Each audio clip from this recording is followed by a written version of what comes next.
कहानी की शुरुआत 5000 साल पहले खांडक नाम के एक देश से होती है। ये उस समय की बात है जब इजिप्ट के पिरामिड्स भी नहीं बने थे। वहाँ पर एक ऑक्टोन नाम के राजा का राज होता है। ऑक्टोन काली शक्तियों को हासिल करके दुनिया का सबसे ज्यादा शक्तिशाली इंसान बनना चाहता था। वो अपने समय का एक बहुत ही ज्यादा जालिम राजा होता है और अपनी सेना के बल पर वो वहाँ की प्रजा पर बहुत ज्यादा जुल्म ढाता है। ऑक्टोन एक सबैक नाम के ताज को बनाना चाहता था। ताज को बनाने के लिए उसे एक अनोखे पत्थर की तलाश होती है जिसका नाम एड्रेनियम होता है। दरअसल ये पत्थर और कहीं नहीं बल्कि सिर्फ खांडक में ही पाया जाता था। अब ऑक्टोन ने अपनी ताकत के बल पर सारे के सारे मजदूरों को उस पत्थर की तलाश में लगाया हुआ था। अगर उस पत्थर का छोटा सा भी टुकड़ा किसी एक मजदूर को मिलता तो बाकी के सारे मजदूर उसे छीनने के लिए उसके पीछे पड़ जाते थे। फिर हम हारू नाम के एक लड़के को देखते हैं जो उस मजदूर का साथ देता है और उसे बाकी मजदूरों से बचाकर फौजी के पास ले जाता है।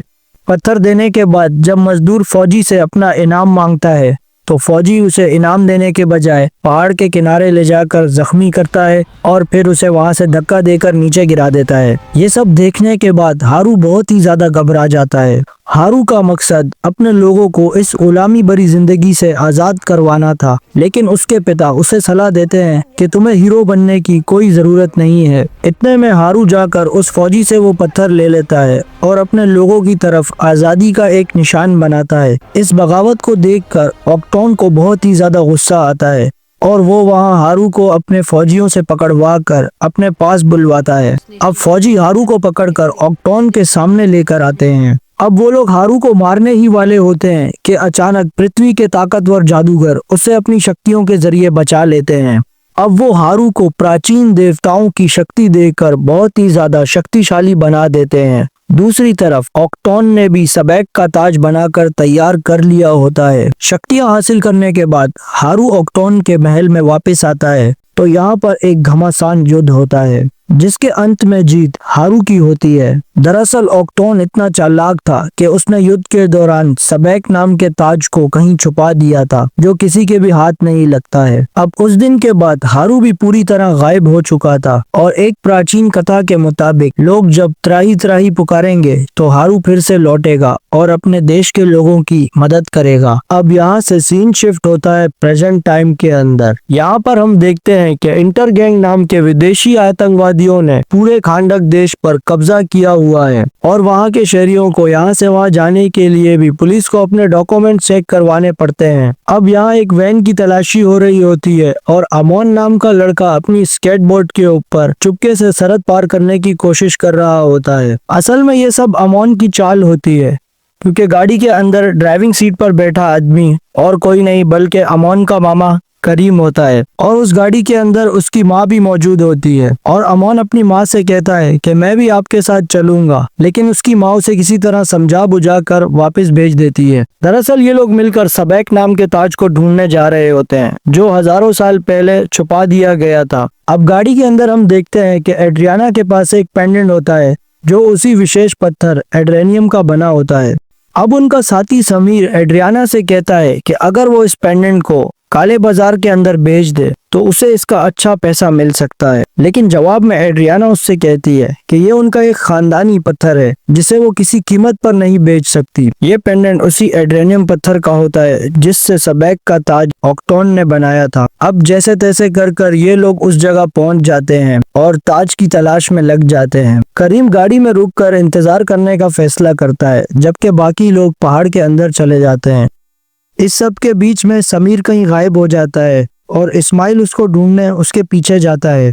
इतने में एड्रियाना ताज की तलाश में आगे बढ़ जाती है। अब यहाँ करीम अपनी मस्ती में बैठा गाने सुन रहा होता है कि उसके सामने अचानक समीर की बॉडी आकर गिरती है जिसे देखकर वो बहुत ही ज्यादा घबरा जाता है। अब वो गाड़ी से उतरकर उसके पास जाने की कोशिश करता है।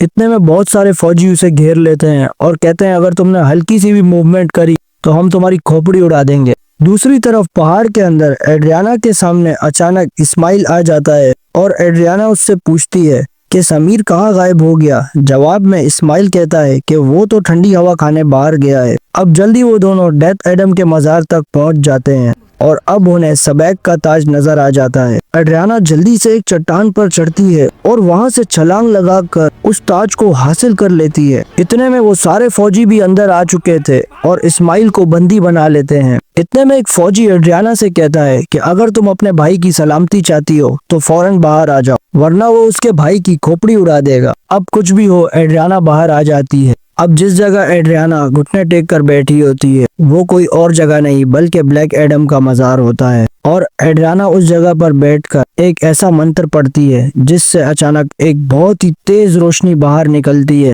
और डेथ एडम सामने आ जाता है। अब ब्लैक एडम एड्रियाना के पास वाले फौजी को बिजली का झटका इतनी जोर से देता है कि उसका पूरा जिस्म एक ही पल में कंगाल बन जाता है। ये सब देखने के बाद बाकी सारे फौजी उसके ऊपर गोलियों की बौछार कर देते हैं, लेकिन उसे तो कोई फर्क ही नहीं पड़ता है और वो अपने बिजली के झटकों से सारे फौजियों को थोड़ी सी देर में खत्म कर देता है। इस सब के बीच एड्रियाना वहां से ताज उठाकर अपने भाई करीम के साथ भाग जाती है, क्योंकि ब्लैक एडम जाग चुका था जो कि हजारों साल से वहां पर कैद होता है। अब जैसे ही ब्लैक एडम बाहर निकलता है तो उसका सामना 2 हेलीकॉप्टर से होता है। अब जब हेलीकॉप्टर उस पर हमला करते हैं तो वो दोनों हेलीकॉप्टर्स को आपस में टकराकर उनका कचूमर बना देता है।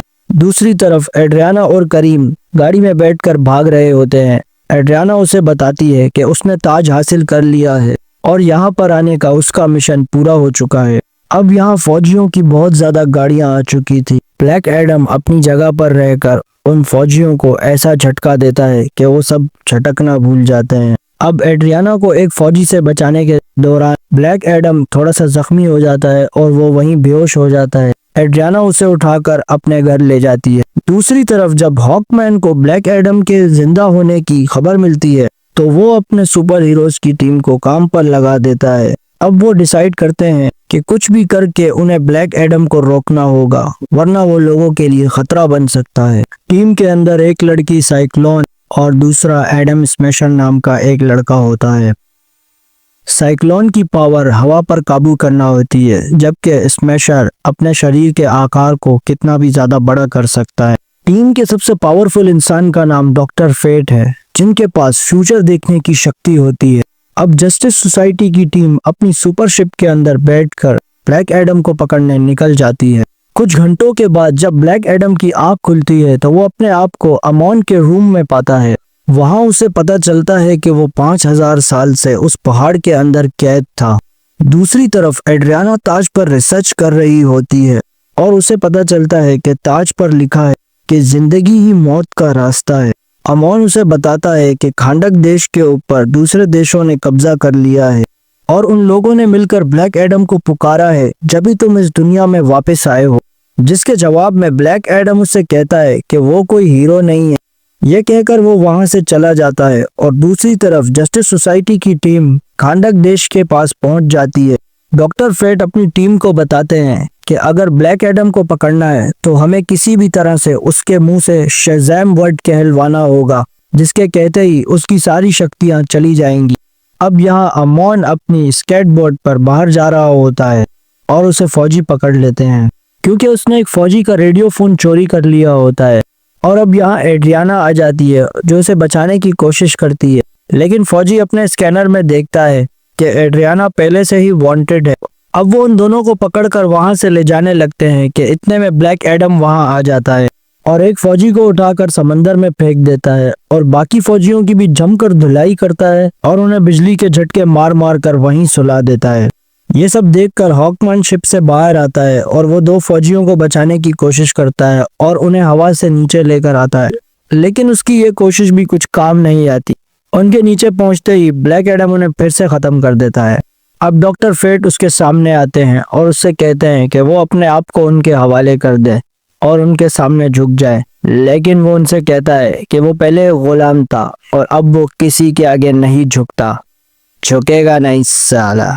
अब डॉक्टर फेट ब्लैक एडम का ध्यान भटकाने की कोशिश करते हैं और इसके सामने पुराने शहर का नक्शा तैयार कर देते हैं, जिसे देखकर ब्लैक एडम परेशान हो गया था। इतने में हॉकमैन आकर इस पर एक जोरदार हमला करता है, जिसके बाद ब्लैक एडम ने हॉकमैन पर जवाबी हमला किया और उसे हवा में ले जाकर खूब पीटा, जिसके बाद डॉक्टर फेट बीच में आकर ब्लैक एडम से हॉकमैन को बचा लेते हैं।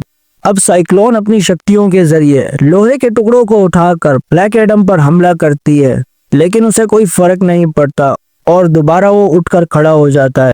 जिसके बाद ब्लैक एडम अपनी पूरी शक्तियों का इस्तेमाल करता है और सबको धूल चटा देता है। इससे ये लगा कि वो जीत चुका है, लेकिन इसके बाद एडम स्मैशर ने आकर अपने मुक्के से उसे पकड़ लिया। लेकिन जैसे ही ब्लैक एडम वहां से खड़ा होता है तो एक ही मुक्के में एडम स्मैशर को धूल चटा देता है। जिसके बाद ब्लैक एडम वहां से चला जाता है और लोग जोर जोर से उसकी जीत के नारे लगाने लगते हैं। डॉक्टर फेट अपनी टीम से कहते हैं कि अब कोई भी ब्लैक एडम के पीछे नहीं जाएगा।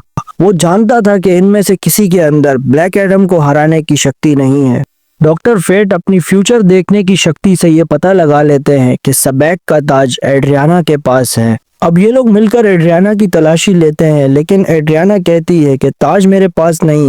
असल में जब इनकी लड़ाई ब्लैक एडम से हो रही थी तो एमोन सबैक के ताज को अपने पास छुपाकर वहां से चला जाता है। अब ये सब मिलकर इस पहाड़ के पास पहुंच जाते हैं जहां 5000 साल पहले ब्लैक एडम अपने लोगों को आजादी दिलाने गया था।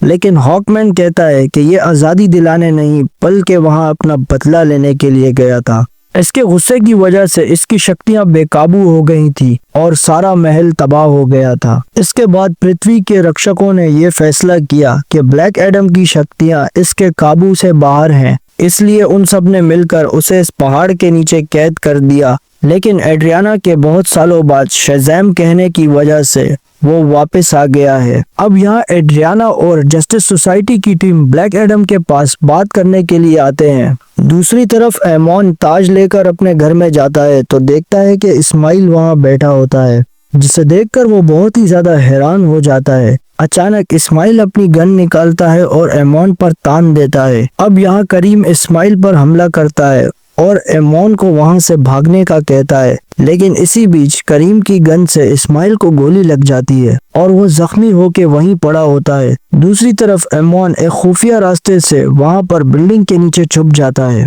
अब ब्लैक एडम और जस्टिस सोसाइटी की टीम अभी बात कर ही रहे होते हैं कि इतने में एड्रियाना को एमोन का कॉल आता है। वो उसे बताता है कि गुंडों ने उसे चारों तरफ से घेर लिया है और वो बिल्डिंग के अंदर छुपा हुआ है। जिसको सुनने के बाद ब्लैक एडम किसी की भी नहीं सुनता और वहां से फौरन एमोन को बचाने चला जाता है। वहां पहुंचकर ब्लैक एडम इनसे कहता है कि एमोन को फौरन रिहा कर दो, लेकिन वो उसकी बात नहीं सुनते और उसे नीचे फेंक देते हैं। ब्लैक एडम फौरन उसे बिजली की रफ्तार से बचा लेता है और वहां उसे छोड़कर बाकी सबको खत्म करने के लिए उनके पीछे जाता है। इतने में इस्माइल एमोन के पास आता है और उससे पूछता है कि सबैक का ताज कहाँ है।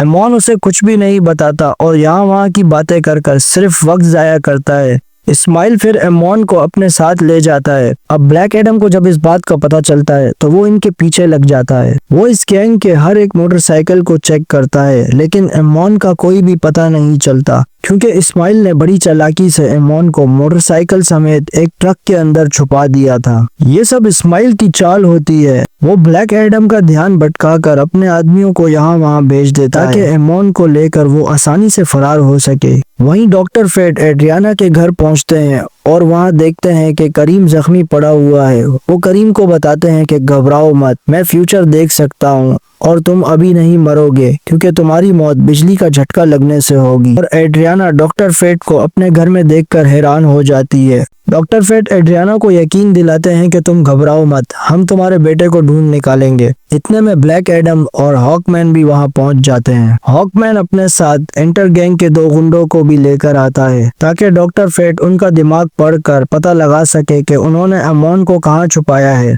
लेकिन ब्लैक एडम किसी की कहाँ सुनने वाला था। वो हवा में इनको इतनी ऊपर लेके जाता है कि इनके लिए सांस तक लेना मुश्किल हो जाता है। इनसे सच निकलवाने के बाद वो इन्हें वहीं नीचे छोड़ देता है। अब नीचे आकर हॉकमैन इसे कहता है कि तुम्हें ऐसा नहीं करना चाहिए। वहाँ पर इन दोनों की लड़ाई शुरू हो जाती है। तो लड़ाई के दौरान सबैक का ताज ब्लैक एडम के हाथ में आ जाता है। इसके बाद किसी तरह डॉक्टर फेट उनकी लड़ाई को खत्म करवाते हैं और सब सबैक के ताज पर काम करना शुरू कर देते हैं ताकि वो ताज की शक्तियों का इस्तेमाल करके इंटरगैंग के लोगों से एमोन को बचा सकें। अब वो प्लान के मुताबिक इस्माइल के ठिकाने पर पहुंच जाते हैं। ब्लैक एडम सबसे पहले हमला करता है और सारे फौजियों का काम तमाम कर देता है। अब इसे इस्माइल नजर आता है, लेकिन वो इस्माइल पर हमला नहीं कर सकता था क्योंकि इसके साथ अमोन था और उसने अपने इर्द गिर्द एड्रेनियम का कवच बनाया हुआ था जिसमें इस्माइल छुपा हुआ था। इतने में बाकी की टीम भी वहां आ जाती है और एड्रियाना जब अपने बेटे के सर पर बंदूक देखती है तो वो ताज को इस्माइल के हवाले करने का फैसला करती है।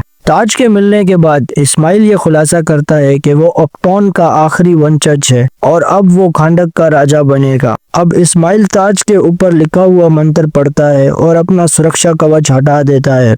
उसके बाद वो अमोन पर गोली चला देता है, लेकिन ब्लैक एडम बिजली की स्पीड के जरिए अमोन को वहां से बचा लेता है। अब ब्लैक एडम गुस्से के अंदर अपनी शक्तियों पर काबू नहीं रख पाता, जिसकी वजह से पूरा पहाड़ तबाह हो जाता है। जस्टिस सोसाइटी सुरक्षा कवच की वजह से एड्रियाना और अमोन को बचा लेती है। इस्माइल का शरीर अब पूरी तरह जल चुका था, जिसे देखकर एडम स्मैशर उसके शरीर से उस ताज को उतार लेता है और इसे लैब में ले आता है। अब ये सब मिलकर उसके ऊपर रिसर्च कर रहे होते हैं। दूसरी तरफ हॉकमैन ब्लैक एडम के पीछे जाता है और वो देखता है कि ब्लैक एडम अपने बेटे हारू के पुतले के पास खड़ा हुआ है। अब ब्लैक एडम यहाँ हॉकमैन को बताता है जादुई शक्तियों के रक्षकों ने असल में हारू को चुना होता है, लेकिन हारू के बार बार जीत जाने की वजह से ऑक्टोन हारू के माँ बाप को बंदी बना लेता है। जब वो इसके पिता को मौत के घाट उतारने वाले थे तो हारू ने अपनी सारी शक्तियां अपने पिता ब्लैक एडम को देकर इनकी जान बचा ली थी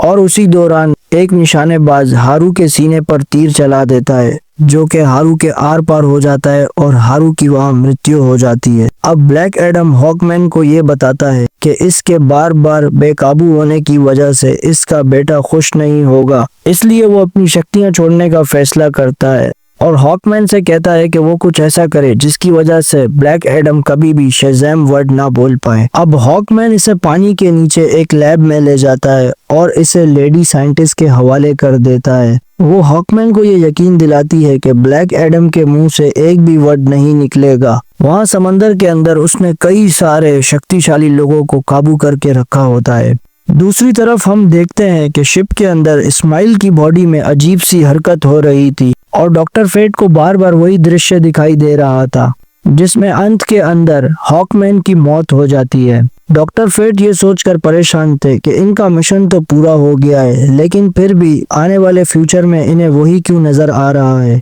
दूसरी तरफ एड्रियाना को भी ये बात समझ नहीं आ रही थी कि आखिर इस्माइल इतनी आसानी से कैसे खत्म हो सकता है। इसके ताज के ऊपर लिखा था कि जिंदगी ही मौत का जरिया है, लेकिन मरने से पहले इस्माइल ने इस मंत्र को उल्टा पढ़ा होता है कि मौत ही जिंदगी का जरिया है, जिसका मतलब था कि वो मौत के बाद दोबारा जिंदा होगा।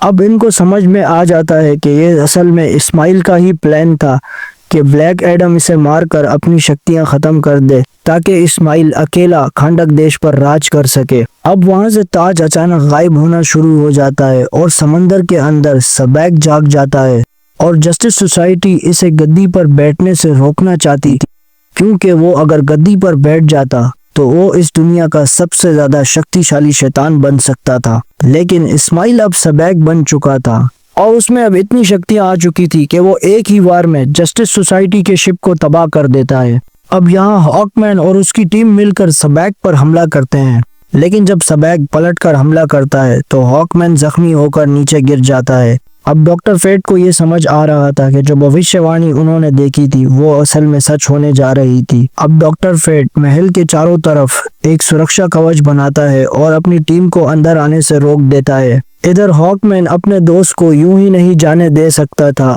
असल में डॉक्टर फेट ये जानते थे कि अगर हॉकमैन अंदर आया तो सबैक इसे जान से मार देगा। अब इनको बाहर छोड़ने के बाद डॉक्टर फेट अंदर आते हैं और लड़ाई के दौरान ब्लैक एडम को सिग्नल भेजते हैं कि सबैक को सिर्फ तुम हरा सकते हो और सबैक को हराने के लिए तुम्हें एक बार फिर से जागना होगा। अब इसके बाद ब्लैक एडम किसी तरह वहां से उठता है, लेकिन वहां सिक्योरिटी गार्ड उसे पकड़ लेते हैं। वो बहुत ही कमजोर हो चुका था, लेकिन वो अपनी पूरी ताकत से उनसे लड़ता है और उन्हें दूर करके डायरेक्ट समंदर में छलांग लगा लेता है। अब यहाँ सबैक एक जोरदार हमला करता है जिसमें डॉक्टर फेट बहुत ज्यादा जख्मी हो जाते हैं, जिसके बाद उसका सुरक्षा कवच टूट जाता है और हॉकमैन को ये अंदाजा हो गया था कि उसका दोस्त अब उनके बीच में नहीं रहा। जिसके बाद हॉकमैन तेजी से अंदर भागता है और अपने दोस्त की जान बचाने लगता है, लेकिन जब वो इसके पास पहुंचता है तो डॉक्टर फेट मर चुके होते हैं। आखिरकार सबैक अपनी गद्दी पर बैठ जाता है और अपनी सारी शक्तियां हासिल कर लेता है। ऐसा करते ही इसकी शैतानी फौज पाताल से जाग जाती है और आम लोगों पर हमला करने लगती है। एड्रियाना इनका मिलकर मुकाबला करती है और अमोन से कहती है कि जाओ बाकी लोगों को भी यहाँ पर बुलाओ। अमोन ये सब सुनकर वहां से भागता है और सारे शहर के लोगों को ये बताता है कि सबैक जाग चुका है, अब इन्हें इसकी फौज का मुकाबला करना होगा।